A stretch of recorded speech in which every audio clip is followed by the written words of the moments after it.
ସମ୍ବଲପୁର ଜିଲ୍ଲାର ଛୋଟ ଗାଁରେ ନୀଳମଣି ନାମକ ଜଣେ ଯୁବକ ରହୁଥିଲେ। ତାଙ୍କ ମା ବାପା ଚାଲିଗଲା ପରେ ସେ ଘରେ ଏକା ହିଁ ରହୁଥିଲେ। ଗାଁରେ ସବୁ ଜାଗାରେ ତାଙ୍କ ଜମିବାଡ଼ି ଥିଲା ଏବଂ ଗାଁର ଲୋକମାନଙ୍କୁ ମଧ୍ୟ ସେ ବହୁତ ଭଲ ପାଉଥିଲେ।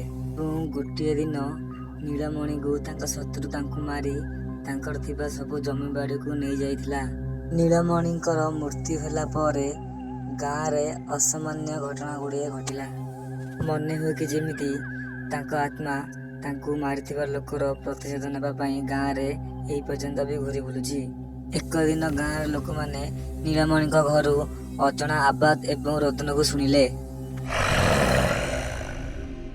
ଗାଁର ଲୋକମାନେ ଏହି ଶବ୍ଦକୁ ଶୁଣି ସେଠାକୁ କେହି ହେଲେ ଯିବାକୁ ଚେଷ୍ଟା କଲେ ନାହିଁ ଏବଂ ମନେ କଲେ କି ସେ ଆତ୍ମା ତାଙ୍କର ପ୍ରତିଶୋଧ ନେବାକୁ ଏମିତି ଶବ୍ଦ କରୁଛି ବୋଲି।